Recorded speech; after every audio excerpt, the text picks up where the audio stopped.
Buenas noches. Buenas noches. Vamos a ver.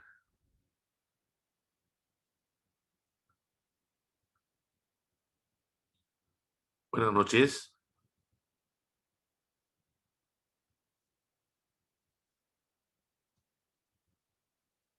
Buenas noches.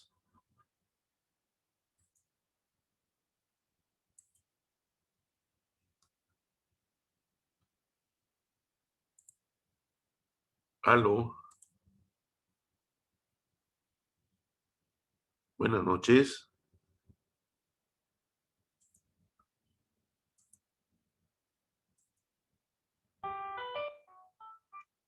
Buenas noches.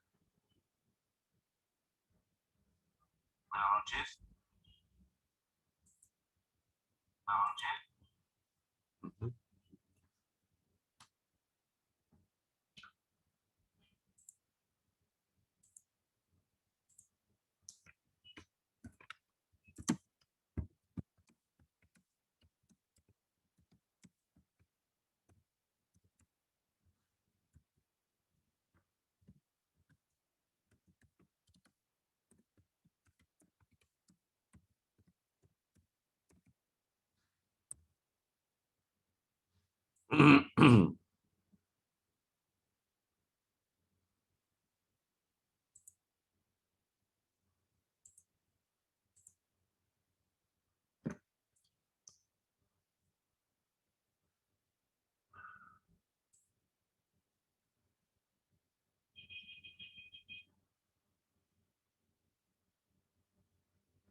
Ujú. Profesor, buenas noches. Jacqueline, buenas noches. ¿Cómo está?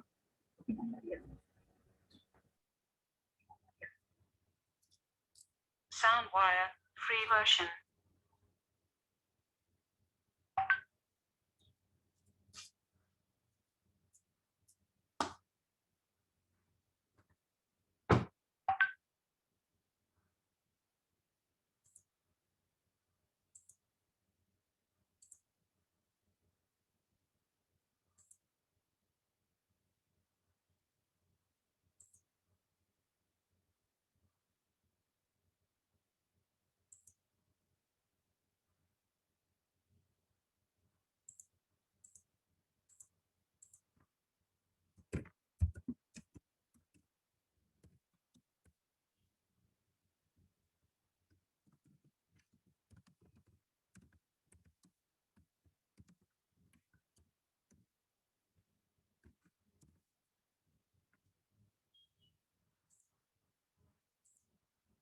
Vamos a esperar un ratito más, Jacqueline, porfa, ¿no? A ver que ingresen tus demás compañeros para poder empezar, ¿ya? No se preocupe, profesor. Yo espero con tranquilidad. Ok, ya, gracias.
Buenas noches, Julio. Buenas noches, Julio. ¿Qué tal? ¿Cómo está? ¿Qué tal, Víctor?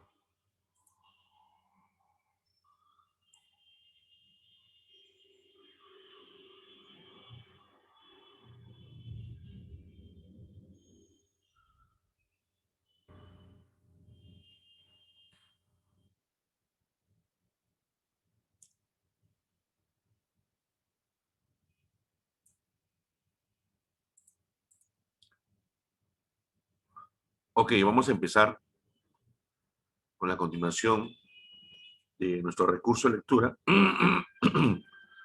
Voy a compartir, disculpen que se me va un poco la voz. Voy a compartir con ustedes el recurso, ¿ya? Pero antes, me da un permisito,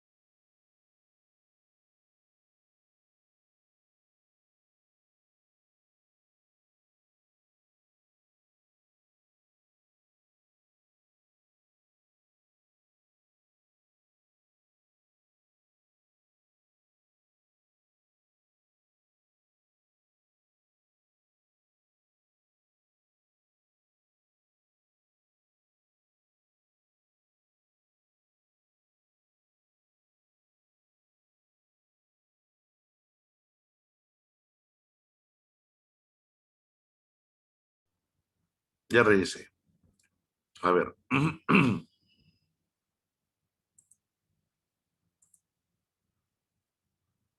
Vamos a compartir donde nos quedamos la clase pasada.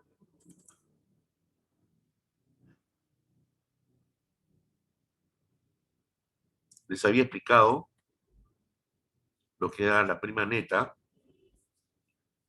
la prima comercial y la prima comercial más el IGB, ¿no?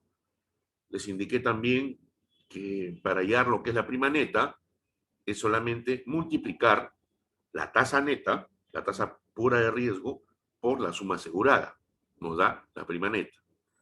Si esa prima neta nosotros queremos aumentarle y convertirla en prima comercial, le aumentamos el 3%, o sea, es como si multiplicara por el factor 1.03, ¿no? A la prima neta la multiplicas por el factor 1.03 y te va a dar la prima comercial, o sea, la prima neta sumada ya el derecho de emisión, que es el 3%. ¿Ok? Hasta ahí estamos bien.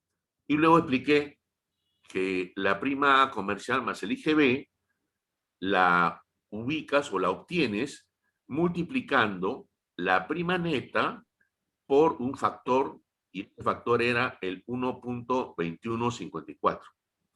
En eso todos quedamos de acuerdo y era así, ¿no? Entonces, vamos a continuar, ¿ya? Buenas noches, profesor. Buenas, ¿qué tal? No te preocupes, no hay problema.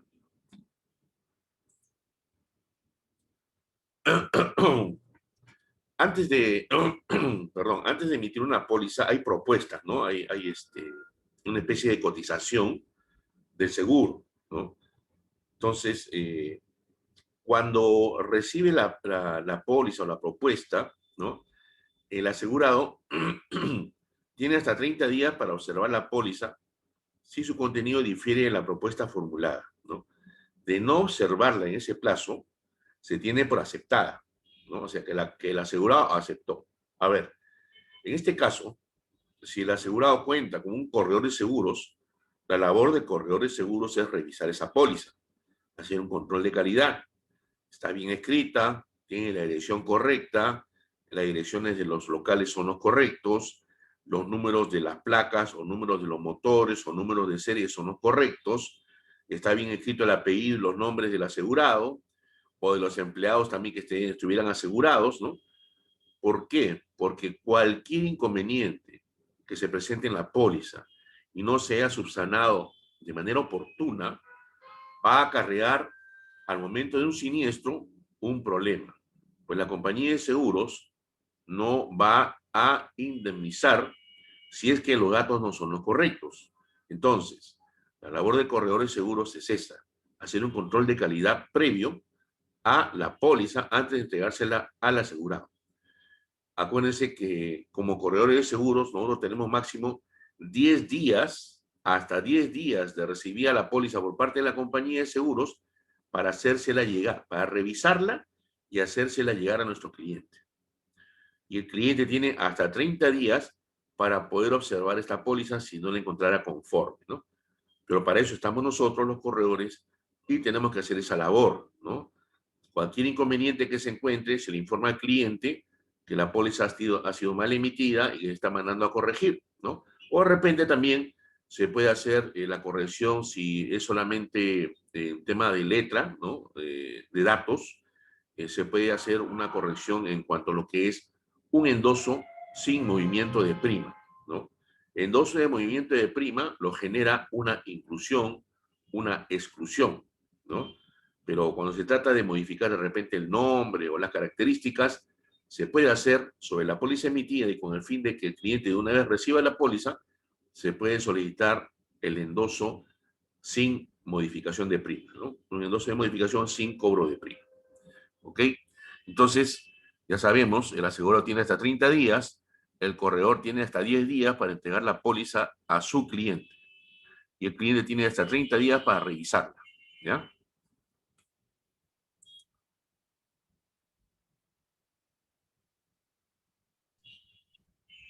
Asimismo dice, la compañía debe en documento adicional y distinto a la póliza poner en conocimiento de manera detallada y expresa al contratante que existen diferencias con la propuesta ofertada, así como el plazo que tiene para reclamar por dicha diferencia.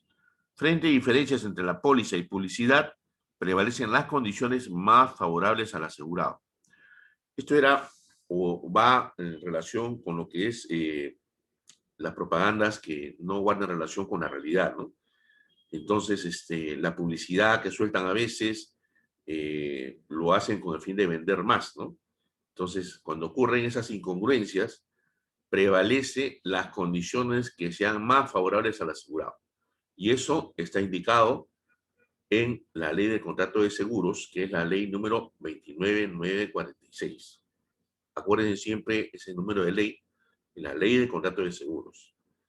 Otra ley más antigua, ¿no? Pero que es menos específica, pero toca tangencialmente seguros, es la ley 26702, que es la ley general del sistema financiero. Aquí abarca, aparte de compañías de seguros, abarca bancos, financieras, cajas municipales, etc. Y toda aquella entidad que trabaje con los ahorros del público. Y sobre todo que se encuentre supervisada por la SBS, que es lo más importante. Cambio de condiciones durante la vigencia. A ver. Los cambios en las condiciones de contratación deben ser aprobados previamente y por escrito por el contratante, ¿ya? Por el contratante o el asegurado. ¿Ya? A veces el contratante es el mismo asegurado. La compañía deberá comunicar la propuesta de modificación brindándole 30 días al contratante para su aceptación o rechazo.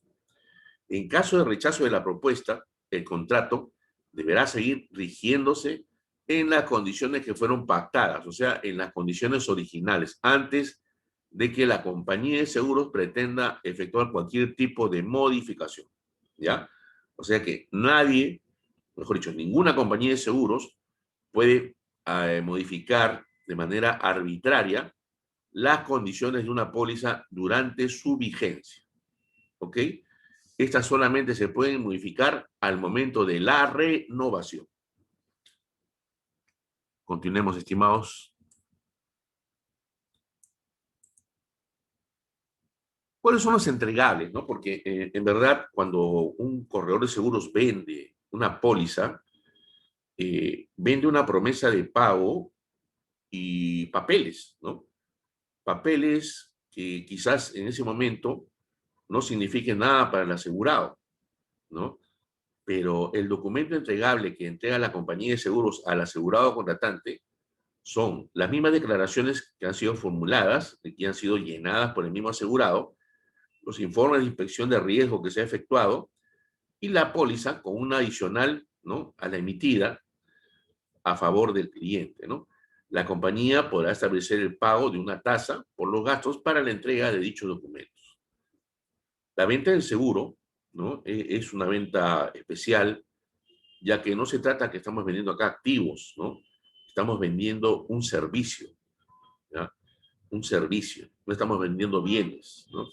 No estamos vendiendo un carro Toyota Corolla del año 2021, Toyota modelo Yaris, por así decirlo, ¿no? O Toyota Corolla. Intangibles. Así es, son intangibles, ¿no? Entonces, esa es la gran diferencia, ¿no?, que uno tiene al momento de hacer la venta de seguros. Lo que uno tiene que hacer entender al cliente son los beneficios, ¿no? Siempre como vendedores, el vendedor no solamente tiene que hablar de las características, yo pienso que debe hablar más de los beneficios, ¿no? ¿Cómo me beneficio yo de una póliza?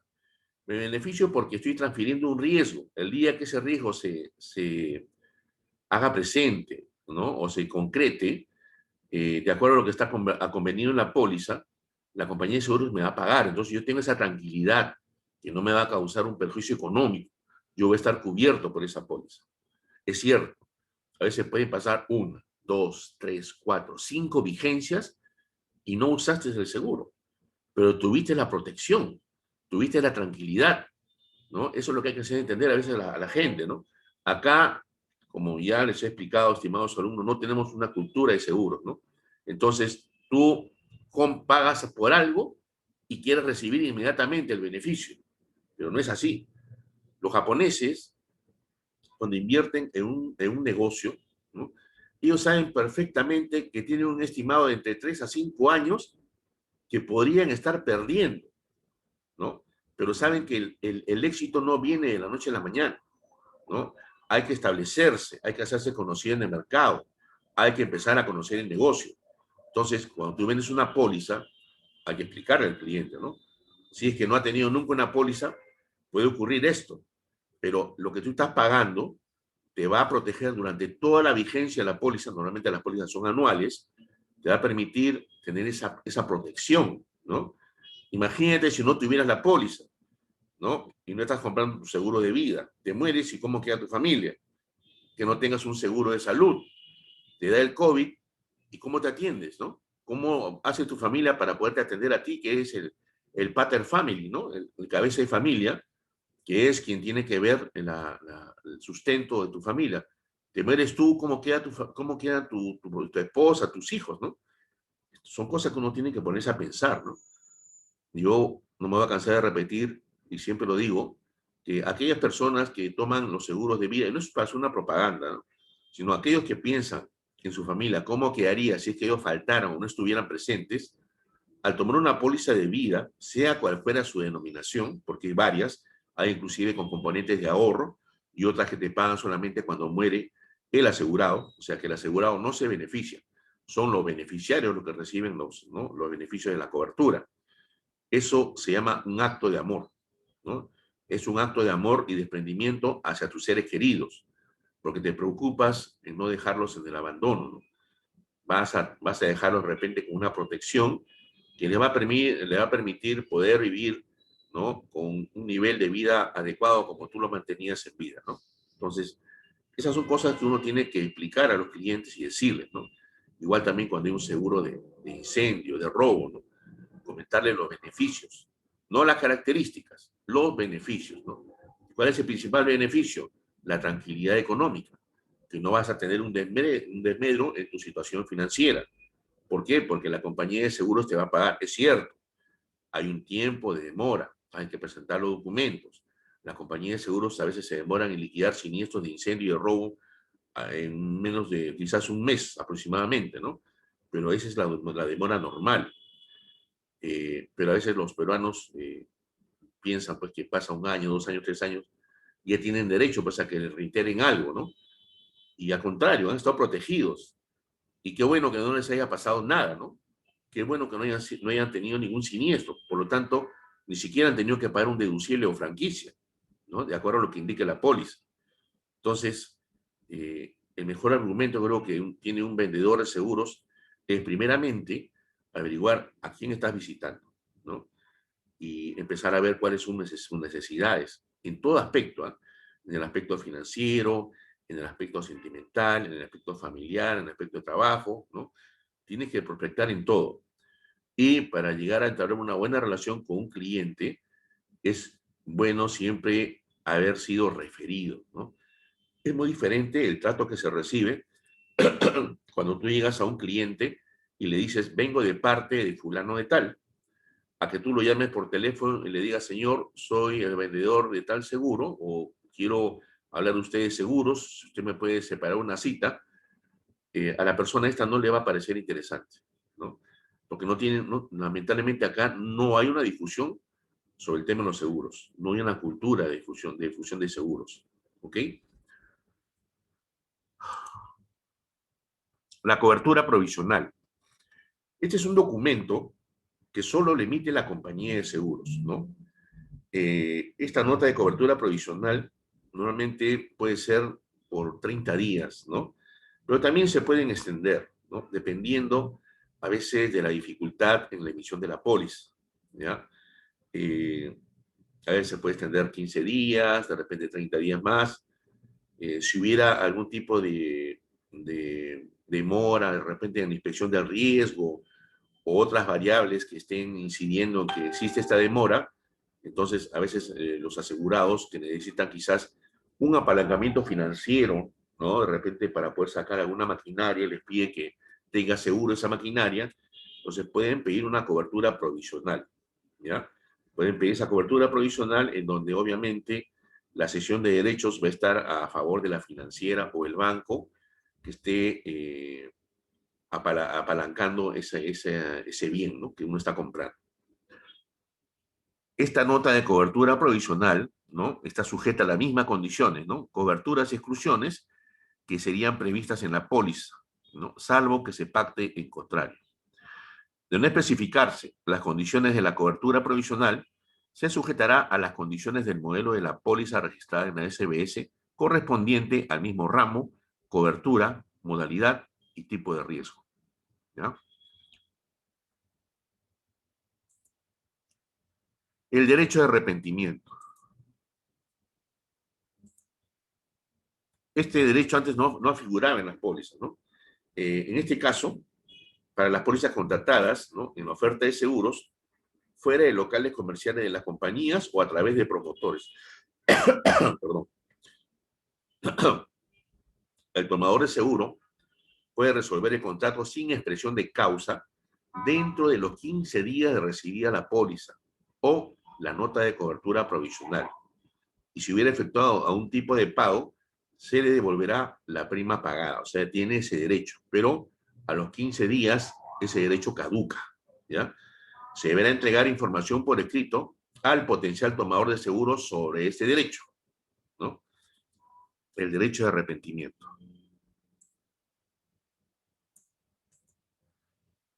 Agravación del riesgo. El asegurado contratante tiene la obligación de informar los hechos que agraven el riesgo que de haber sido conocidos por el asegurador de manera oportuna, este hubiera tomado la decisión de no contratar o lo hubiera hecho en condiciones un poco más duras, ¿no? La compañía de seguros tiene 15 días de conocida la grabación para mantener las condiciones, modificarlas o resolver el contrato, ¿no? Este derecho también caduca, el derecho de resolver el contrato caduca. En caso de siniestro, si el asegurado no informó la grabación antes del siniestro, la compañía queda liberada de la responsabilidad de indemnizar, salvo A, el asegurado contratante omitió informar sin culpa inexcusable. B, la grabación no influya en el siniestro ni la indemnización. Y C, la compañía conocía la grabación al momento que el asegurado tuvo que haber informado.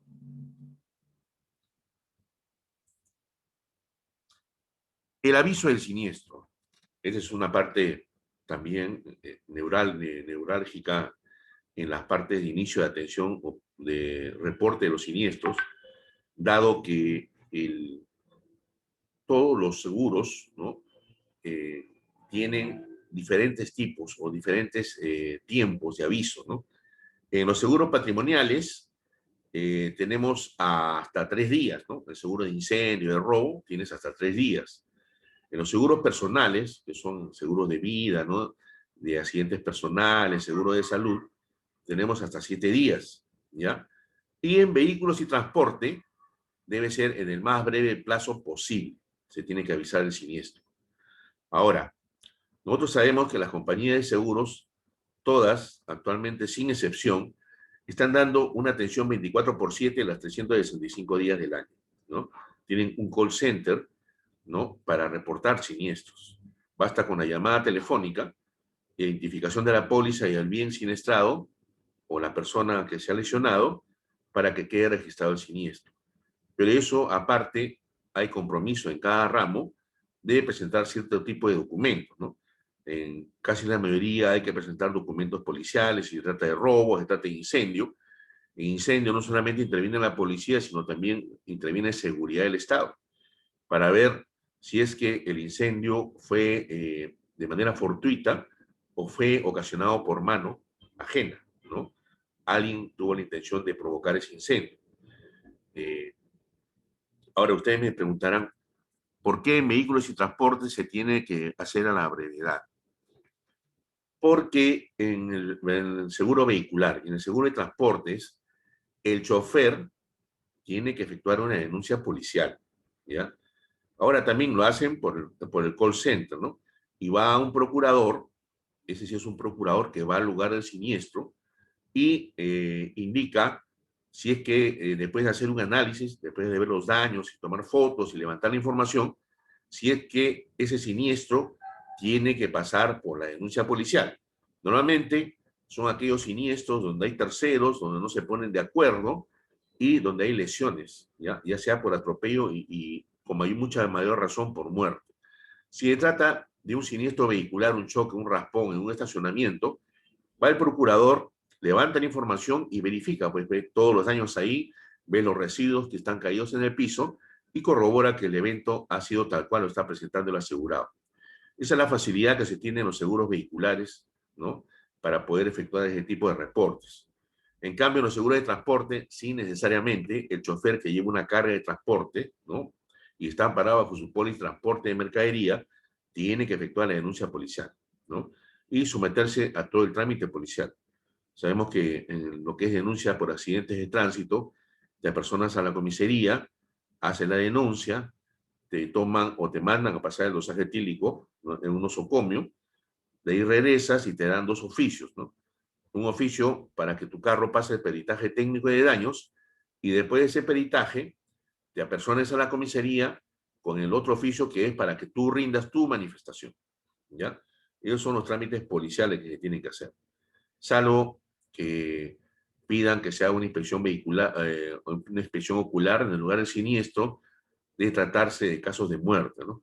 En esos casos sí es necesario a veces que los choferes involucrados, si es que no han resultado lesionados, ¿no? Estén presentes, ¿ya? Ahora, sabemos que en los seguros patrimoniales, ¿no? Y de transportes interviene el ajustador de siniestros, ¿ya?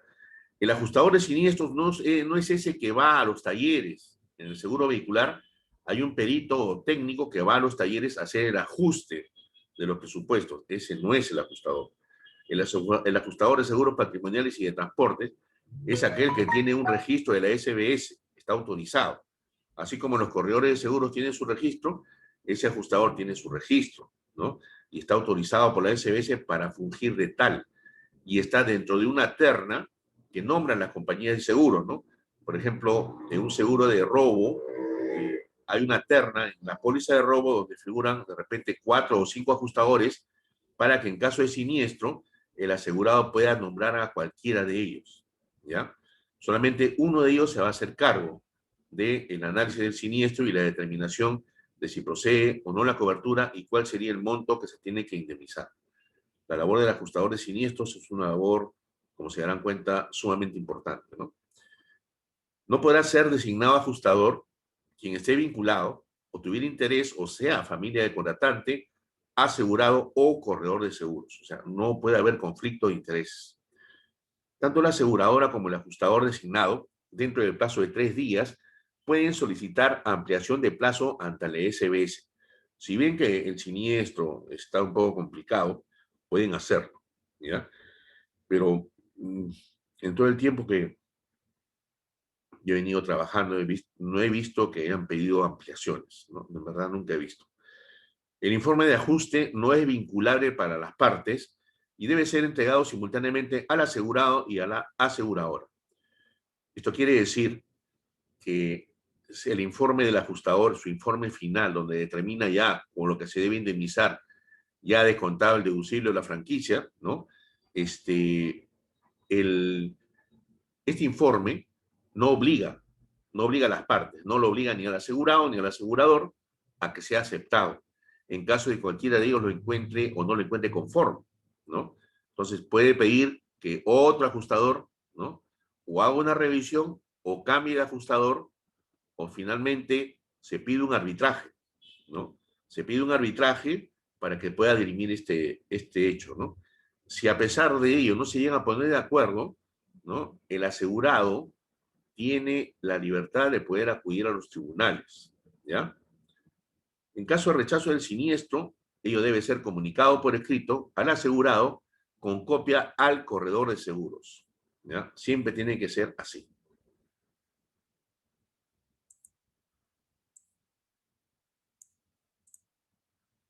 Prescripción. En los seguros con cobertura de fallecimiento, el inicio del plazo de prescripción se computa desde que el beneficiario conoce de la existencia de esta cobertura.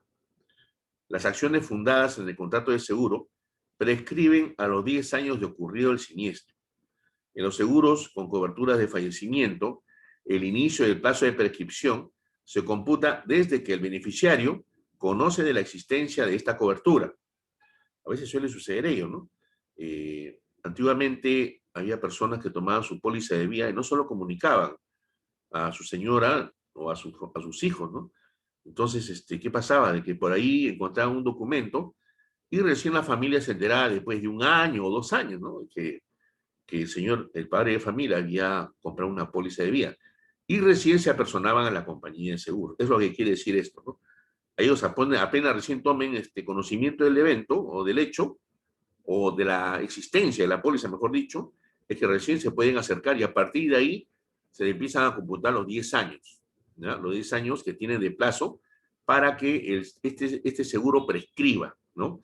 Si no se acercan a hacer el cobro de la indemnización, entonces pasan más de 10 años, ya el seguro queda prescrito, o sea, extinguido.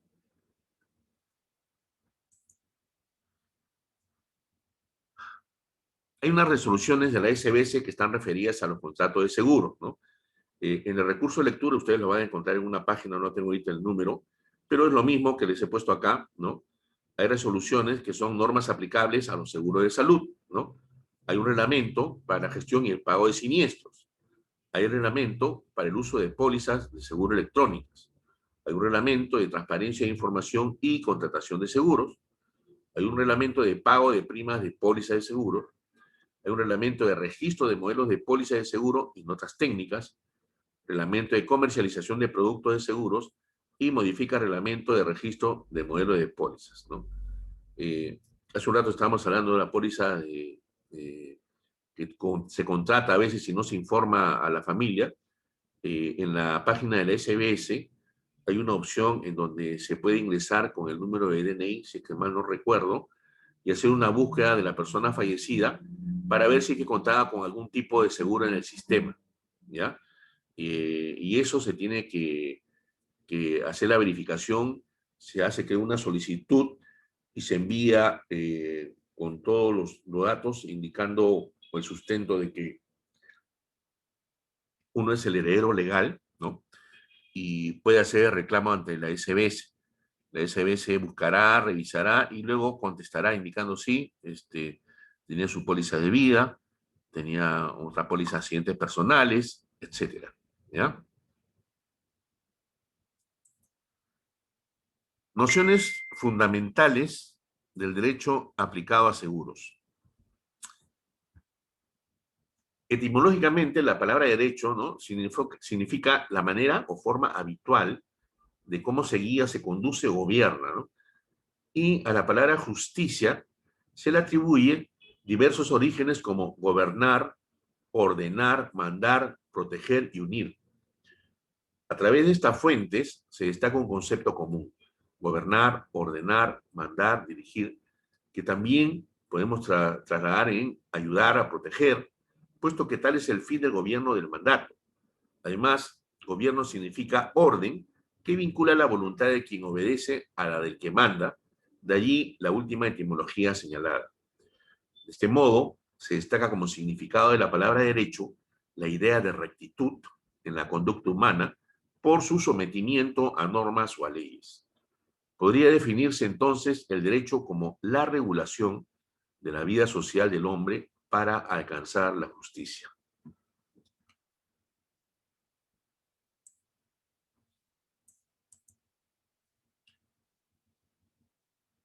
Nociones fundamentales del derecho aplicado a seguros.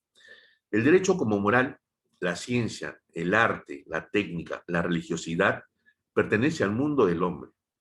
La conducta del hombre reviste varias formas: conducta religiosa, conducta moral, conducta jurídica, conducta social.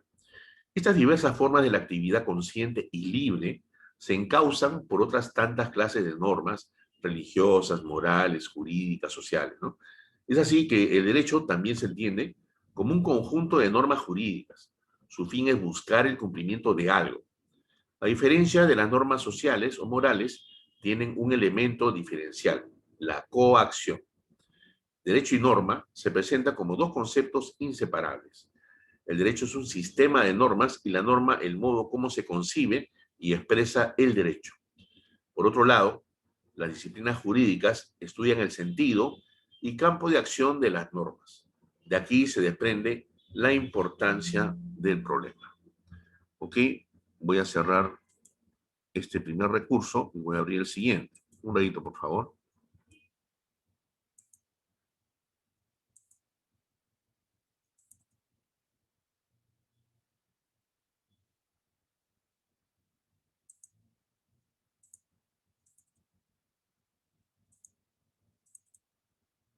Ok. Componentes de la norma jurídica. Tenemos el sujeto y el objeto, ¿no? Sujeto. La norma jurídica expresa una relación entre dos sujetos que se denominan sujetos de derecho. Uno de los sujetos es el titular del derecho. Sobre el otro reposa la obligación. Pueden ser sujetos de derecho las personas individuales y las personas colectivas. Es sujeto individual el hombre, considerado en sí mismo como persona. Son sujetos colectivos determinadas agrupaciones de personas a las que el derecho atribuye ese carácter. Objeto, en términos generales, significa el fin que persigue el derecho o uno de los elementos de la relación jurídica. Componentes de la norma jurídica. La relación jurídica. Ese concepto jurídico fundamental porque el derecho es relación bilateral de la conducta humana. Es la relación que se establece entre los sujetos y el objeto de la norma. Sanción. Es la consecuencia que trae la violación de la norma. Es la consecuencia por la infracción de los deberes que las normas imponen. Coercibilidad. Es el poder del Estado para obligar al cumplimiento de la norma. Es la posibilidad del empleo de la fuerza para el cumplimiento de la norma.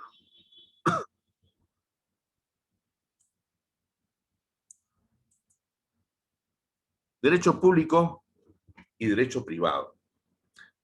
Aunque el derecho es esencialmente uno, se han establecido divisiones y subdivisiones fundadas en razones de sistemática. A continuación, una idea cabal de la ordenación jurídica. Como sustantivo, define los derechos y lo refiere al hombre como sujeto de ellos. Derecho público interno, que puede ser constitucional, administrativo, tributario, penal. Tenemos el derecho público externo, internacional y público. Y tenemos el derecho privado, que puede ser civil, comercial, en donde está el ámbito del seguro, minero, rural, aeronáutico, internacional. Como adjetivo, se define como un conjunto de normas que apuntan a la realización del derecho sustancial. Tenemos el derecho procesal civil, el derecho procesal penal y procedimientos privativos, trabajo agrario y justicia militar. Si se toma como criterio el fin que persigue la norma, desde el punto de vista sustancial, el derecho público es el que afecta el interés de la comunidad y el derecho privado el que afecta el interés de los particulares. En la esfera, el derecho privado, las leyes dejan en libertad a los interesados para establecer sus relaciones dentro de límites muy generales. En cambio, en la esfera del derecho público, la voluntad de las partes no pueden derogar la norma.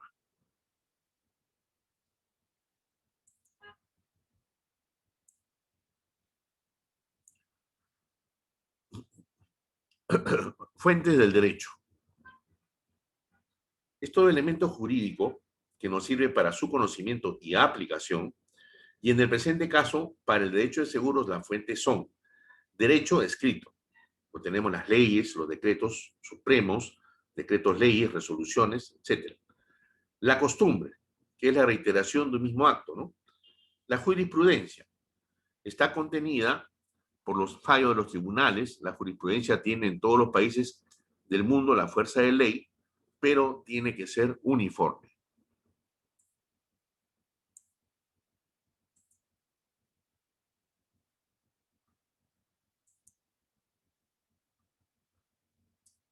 En Argentina, Estados Unidos y algunos otros países, los fallos constituyen jurisprudencia firme. En el Perú, lamentablemente, no siempre es así. Doctrina, constituida por escritos y opiniones de los juristas, es fuente supletoria. Principios generales del derecho, constituido por las bases fundamentales del derecho y principios de la equidad. Tratados o convenciones internacionales es una buena fuente externa. El contrato general y el de seguros, ¿no? El seguro, como los demás contratos, engendra derechos y obligaciones recíprocos entre las partes. El contrato es una de las fuentes de las obligaciones, aunque no todas las obligaciones surgen de los contratos, y viene a ser el acto jurídico por el que una parte se obliga para con otra a dar, hacer o no hacer una cosa. Es una convención creadora de obligaciones y es uno de los tipos de convención por el cual pueden crearse, modificarse o extinguirse obligaciones. La base y el fundamento sobre el que reposa todo contrato es el acuerdo de voluntades, el consentimiento de las partes. Este requisito primordial en todo contrato deberá versar sobre todos los puntos que forma el objeto del contrato.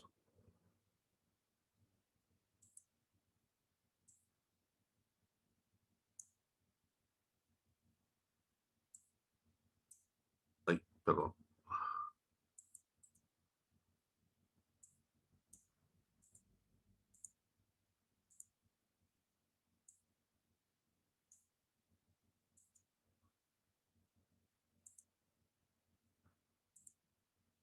El rasgo característico del contrato es el que este es un acuerdo de voluntades, libremente expresado sin reservas.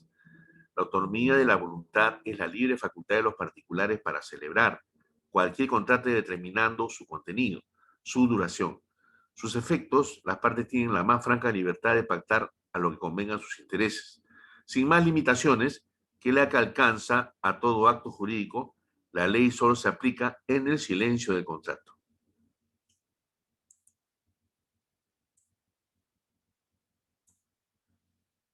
El contrato en general y el de seguros. Para el contrato de seguros, una de las partes llamada asegurador se obliga mediante una prima a pagar a la otra llamada asegurado o a la persona designada por esta o por ley a pagar una indemnización o a ejecutar una prestación al servicio, ¿no?, al verificarse la eventualidad prevista en el contrato. Antes de la celebración del contrato de seguro se pueden distinguir dos etapas. La etapa precontractual comprende la propuesta llamada también proposición, oferta o licitación, y contiene la determinación de riesgo, duración de la cobertura, nombre del asegurado y o beneficiario, favor del capital asegurado y la prima respectiva. La veracidad y la exactitud de la propuesta son condición del seguro a celebrarse.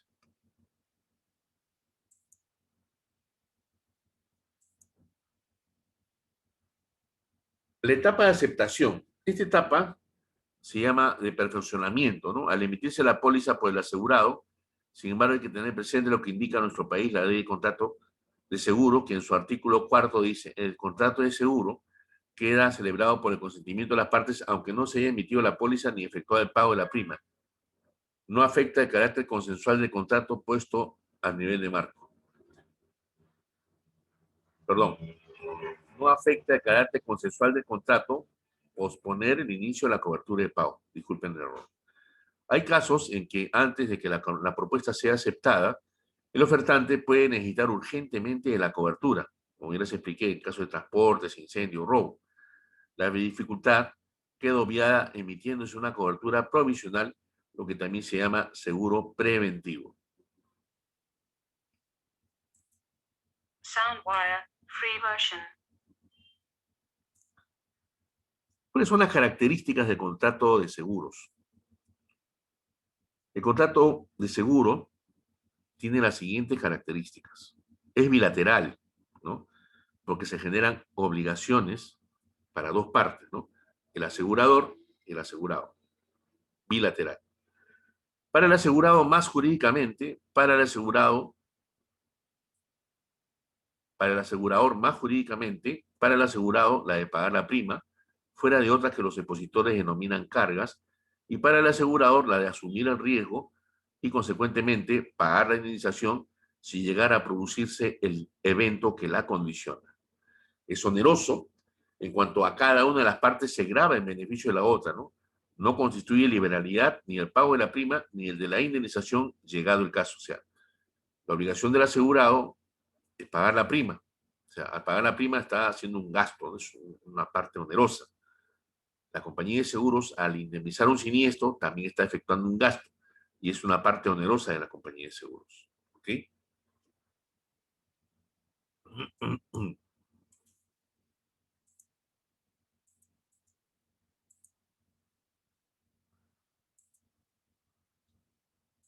Es aleatorio. No existe equivalencia en las prestaciones del asegurado y del asegurador. Ambos están sujetos a una contingencia incierta de ganancia o pérdida. Pese a la ley de los grandes números y el cálculo de las probabilidades que efectúan las compañías de seguros, pueden hacer un análisis que diga: el día 22, el día 12 de mayo a las 8:50 p.m. se va a generar un incendio en tal fábrica o se va a efectuar un robo. Quizás circunstancialmente se podría estar efectuando un incendio o un robo, pero nadie tiene el dato exacto de cuándo va a ocurrir, ¿no? Esa es la característica del siniestro, ¿no? Y eso es lo que hace tan diferente al seguro de lo que es una apuesta, ¿no? En una apuesta tiene la posibilidad de perder o ganar. En el seguro tiene la posibilidad de no perder. ¿Por qué? Porque al momento que la compañía de seguros indemniza, la palabra indemnización deviene, ¿no?, de lo que es indemne. O sea, quedar como estabas hasta antes del siniestro, ¿ya? En la misma situación. Ni peor ni mejor, ¿ya? Es solemne porque se perfecciona, ¿no?, y prueba por escrito, ¿no? Inicialmente se puede hacer un acuerdo de voluntades para emitir una póliza, y eso bastaría, perdón, y eso bastaría para que exista de por sí ya una cobertura, porque hay intención de las partes en celebrar el contrato. Basta con esa intención para que ya exista el seguro. Pero se vuelve solemne cuando se perfecciona y se prueba por escrito. ¿Cómo se prueba el seguro por escrito? Con la emisión de la póliza, ¿no? Solo existe con efectos jurídicos. El contrato de seguros, cuando se ha extendido y firmado el documento justificativo del seguro, es decir, la póliza.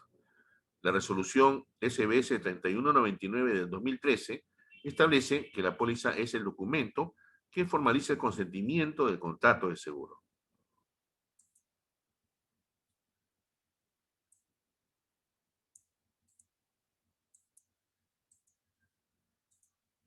Seguimos con las características del contrato de seguro. Es condicional,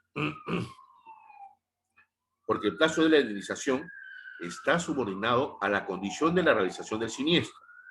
Si no hay siniestro, no habrá indemnización. La indemnización está condicionada a que ocurra el siniestro, ¿ya?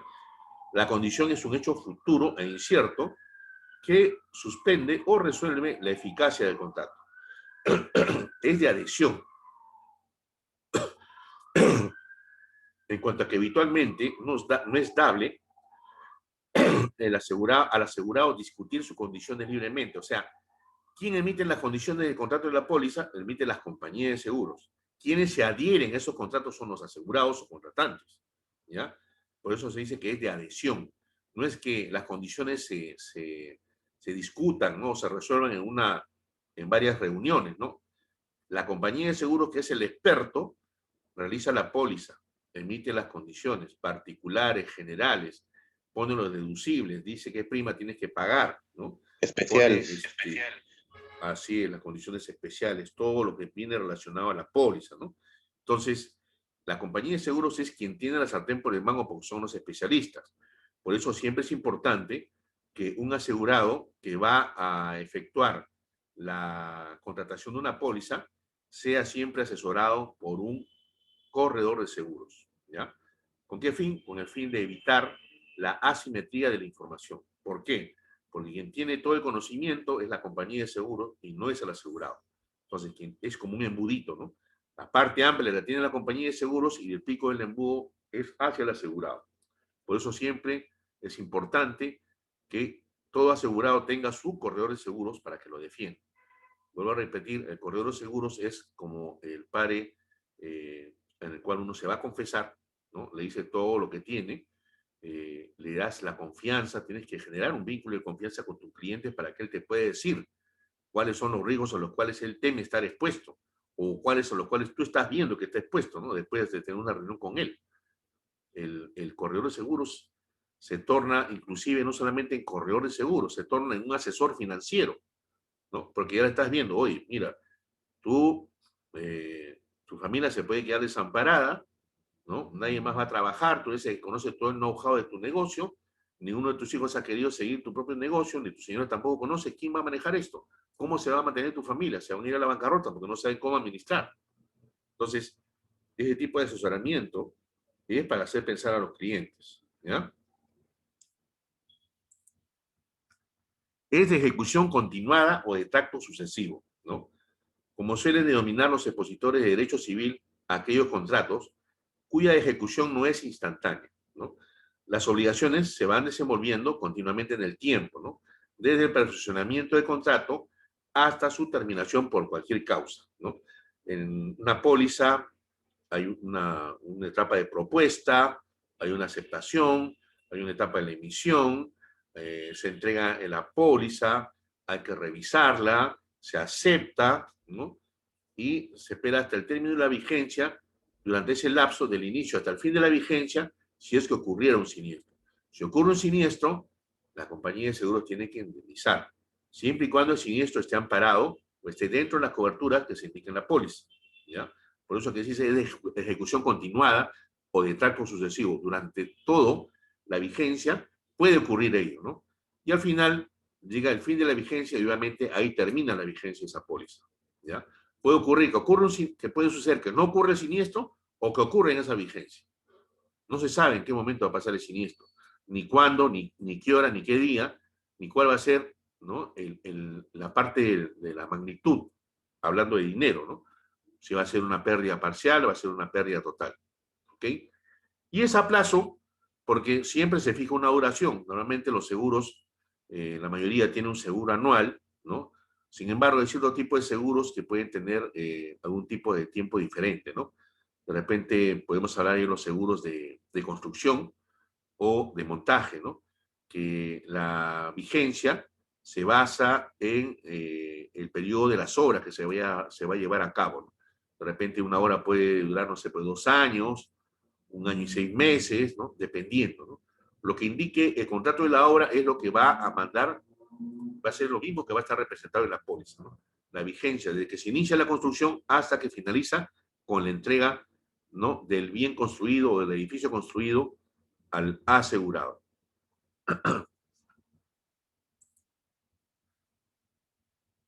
También es nominado porque tiene nombre propio dentro de las nomenclaturas contractuales, ¿no?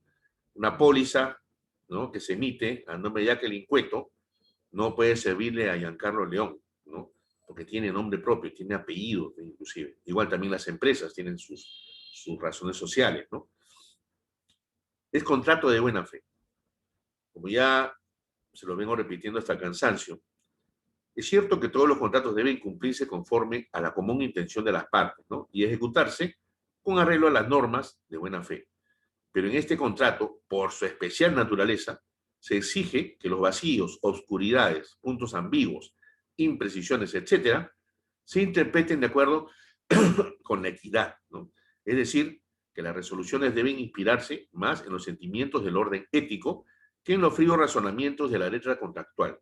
Se ha dicho por ello que la equidad es la justicia del hecho concreto y del caso en particular. Y es principal. ¿Por qué? Porque este contrato subsiste por sí solo, no necesita de otro, ¿no? Tiene individualidad propia jurídica y no depende de ningún otro contrato. Es único. Por eso se dice que es principal.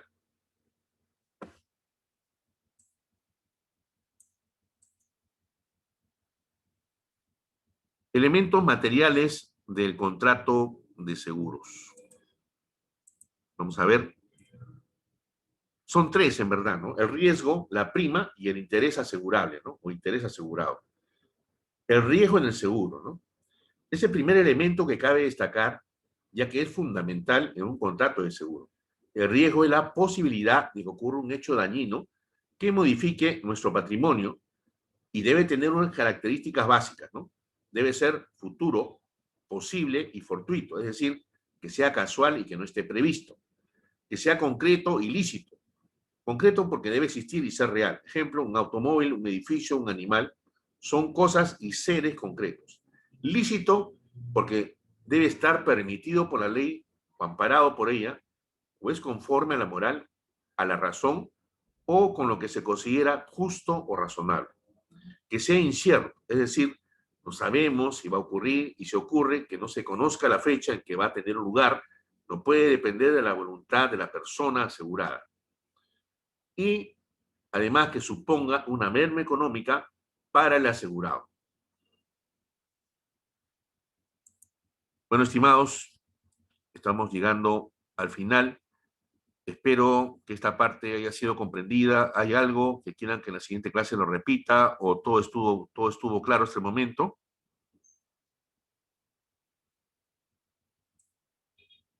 Sí, está claro, Julio. Está claro, profesor. Ok, Giancarlo. Julio, ¿Listo, listo? está claro, Julio, gracias. Ok, Arnulfo, gracias también. Chicos, me despido. Nos vemos ya pasado mañana con la clase de la hora opcional. Vamos a tener que utilizarla para poder culminar, ¿no?, esta semana. Y por favor, vayan avanzando con las tareas. No se atrasen, ¿ya? Por favor. Si tienen algún inconveniente, avísenme para yo estar ya preparado y poder poner en los reportes que hago semanales, ¿no?, las causas por las cuales a veces, por X o B motivos, a veces no pueden participar. Y eso es entendible. Pero avísenme, por favor. ¿Ok? Listo. Muchas gracias. Con ustedes, buenas noches. Gracias por su atención. Gracias. Cuídense mucho. Hasta luego, chicos. Gracias, Julio, gracias. Gracias. Ok, hasta luego. Hasta luego con todos.